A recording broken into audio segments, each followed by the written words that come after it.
Welcome to Take Me to the Cloud, a place for business professionals to hear insights and best practices from industry experts that combine cloud systems, operations, supply chain, and finance. Hello, everyone, and thanks for joining us on another episode of Take Me to the Cloud. I am your host, Melissa Holton. For today's episode, we're talking about the benefits and risks of automation and AI in the workplace and how ChatGPT is impacting the world around us. Today, my co-host is Mr. Charlie Kalari. Hi, Charlie. Thanks for joining us again. Hey, Melissa, how are you? I'm doing good, thanks. I know you've been with us before, but for our new listeners, can you tell us a little bit about your background and your experience with AI? Sure, no problem. Sounds good. So I've been in the customer experience, customer support, AI space for about 20 years or so now. And during that time, I've really just focused on helping large enterprises, automate transactions for customer care, and did that with a number of, large banks, insurance companies, healthcare entities, telcos, and things like that. And more recently, I'm working with several of the leaders in conversational AI. So it's a space I've been in for a number of years, and it really very exciting right now with the advent of ChatGPT and how it's really transformed the AI market and kind of flipped it on its head a little bit. Mm-hmm. Yeah, no, and I'd love to, we'll get into that a little bit deeper into our conversation. Well, there's kind of good and bad with everything. So maybe we start with the some of the risks of AI. Like, what are some of the real risks that people are encountering? Yeah, so some of the risks are, it's that most people are going through now is they're afraid that they're going to lose their jobs, right? So is AI taking over everything? It's involved in a lot of the processes that all businesses are going through today. So you look at, just in the tech space, it can actually write code. It can debug code that's there, whereas, a programmer could go for $150, $250 an hour. Now an AI is doing it for pennies on the dollar. So loss of jobs is a big fear, I think, right now. Plus, there's a number of, people are afraid of those bad actors out there, right, that are kind of taking over certain things and trying to scam people and security issues and things like that. So I think people are right now trying to keep AI at arm's length because they're afraid. Sure, like some of those deep fake videos. Yes. Those can be kind of scary too. Yeah. That's for sure. Yeah, and with some of the things with the job security is, you still have to know what to ask the AI, right? Somebody has to know that there's a problem. Somebody has to be able to input it, to ask it, to fix it. So there's still potential for people to keep those jobs, right? It's not, wiping everybody away. Yeah, for sure. I mean, it's still, you can tell a lot of the times when you're talking to a chat bot or a voice bot, but they're not there yet. But still, there's still a lot of risk and challenges that are out there, and customers are still getting frustrated. The experiences aren't personalized enough to where it's causing good customer satisfaction. So it's still got a little bit of ways to go, but you're going to see major changes in a lot of the industries across the globe with the impact of AI. Right. Wasn't there a recent article about Geoffrey Hinton from Google and him kind of stepping away from the AI world? Yeah, he stepped away. I mean, they considered him. A lot of people consider him in the industry the godfather of AI, only because he was his role at Google was really advancing their AI, considerably. But yeah, right now he's saying, and there's an article recently in the paper that said the dangers of AI chatbots are just really scary. Right now, he's saying that they're not more intelligent than us, but they could be very soon. Yeah. What do you think about? We see it a lot in the news, or at least I have been, about the impacts of AI in education and students using them to write articles, or even businesses to write articles. Like, is there a risk to losing some creative thinking? Yeah, definitely. That's a great point. I mean, it was about a month or so ago where universities and colleges across the world were trying to determine if students were turning in their theses and using ChatGPT and AI to kind of write it for them when normally it would take months and months and months to create those types of papers and yeah, so it's having a huge impact on the colleges, campuses across the globe. Right. Yeah. We're gonna have to go back to paper and pen, I guess, to maybe combat some of that. Well, I guess what are some of the benefits then, right? So we've talked about some of the risks. What are some ways that AI and automation can help consumers? Yeah, sure. So I think the biggest thing that AI can do is, when you look at trying to automate inbound customer care or even outbound customer care, for a human being to do it, it's going to cost anywhere between from a call center background, it could cost anywhere between $10 and $12 if an agent was sitting in a contact center in North America to handle a basic transaction like order status or reset my password or something like that.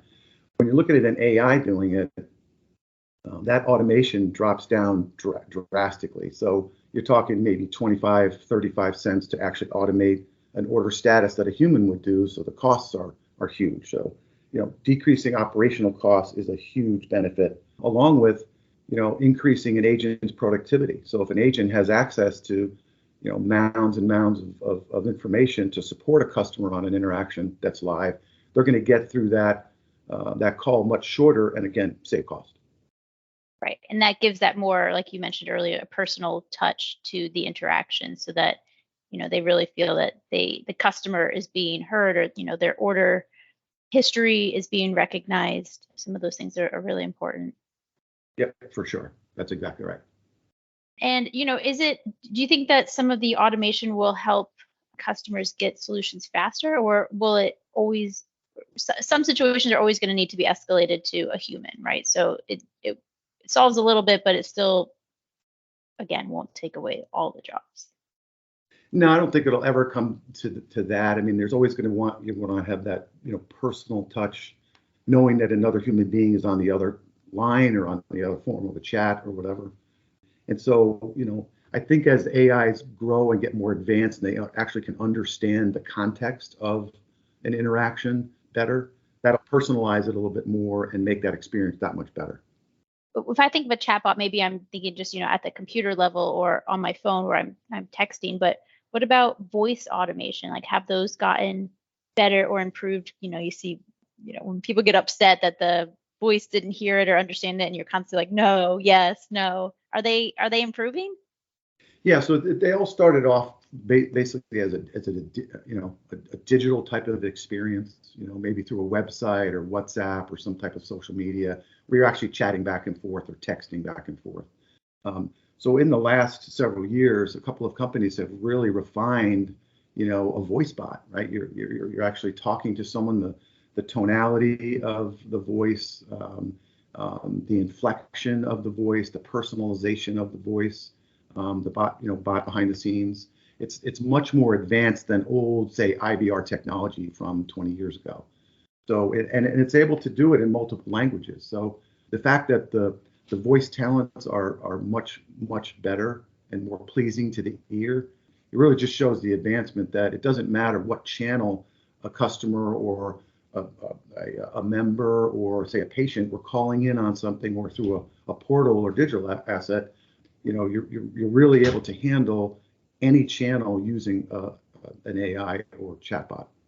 Yeah, it's interesting, right? Because it's becoming more personalized, they're understanding you, they're taking direction from the tone of your voice, but somehow it seems like the personalization of it, am I talking to an actual person or a robot? So at some point, we're not going to know, right? Yeah, that's exactly what Jeffrey Hinton was saying in that article that I mentioned before. It's that it's very difficult with certain companies out there understanding and providing a platform for conversational AI development. It is very difficult to sometimes determine if you're actually talking to a voice bot or a chat bot. They're getting much better right now in terms of their ability to understand the context of a question or an inquiry, and then providing you the right answer to it, just like a human being would. Ugh, like what the movies were predicting all along. That's And for there's sure. other things too. Like I think some benefits that people will definitely be able to see in their lives is the way it's helping healthcare. Being able to screen scans, that maybe a human eye might miss. Yeah, that's a great point. That I think that healthcare industry is really been revolutionized by AI, and not just recently. It's been around for a while in terms of the last several years, where a bot or an AI can actually look at a CAT scan and take a look at an MRI, the results, and determine, hey, there's something that's an anomaly in that, whereas radiologists might miss it, and the AI would actually catch something that's maybe precancerous, as an example. So it's really revolutionized the healthcare industry for sure, as well as many other industries. Sure, and it might be able to provide people access who maybe have to travel further away to get a doctor to review those scans, or being able to just get it quicker than having to wait a few weeks to see your doctor the next time to go over it. So that would Yes, definitely for be sure. helpful to patients. Yes, that's for sure. And two, I mean, think about this. If a radiologist is looking at hundreds of scans, thousands of scans per week, there's a level of, how alert are they? Did they get a good night's sleep? And an AI doesn't need any of that, right? They don't need to be fed or anything like that, and they don't get sick, and they can store history of all kinds of past issues, say of cancer or something, and match that up to where it doesn't make a mistake and actually can really determine if there's a potential problem. Yeah. No, I mean, it is great. And, part of me is excited for the new technology and part of me is just a little bit scared, but maybe I just need to wait a little bit more and see, where it's going to go. Sounds good. That's awesome. Well, Charlie, is there anything else you want to add to our listeners about AI and automation? No, I think it's one of the things that companies are going through a real metamorphosis right now. They're trying to figure things out, and they need to consider certain things when they're looking at various chatbots and deploying them for certain use cases. And so I think if they can really provide personalized responses, understand the customer's context of why they're calling, and provide really just real-time insights into how to respond to a customer or a patient with the right information. That's really going to be those key considerations when they're looking at implementing a chatbot or a voice bot. Okay. Well, Charlie, thank you so much for joining our show again. We're so happy to have you. Thank you so much. I really appreciate it, Melissa. It was great to talk to you today. Yeah, you too. And thank you to our listeners. We hope you'll catch us on another episode of Take Me to the Cloud. See you then. You've been listening to Take Me to the Cloud. Thanks for joining us. Don't forget to subscribe to be alerted of new episodes. For more information, visit withum.com.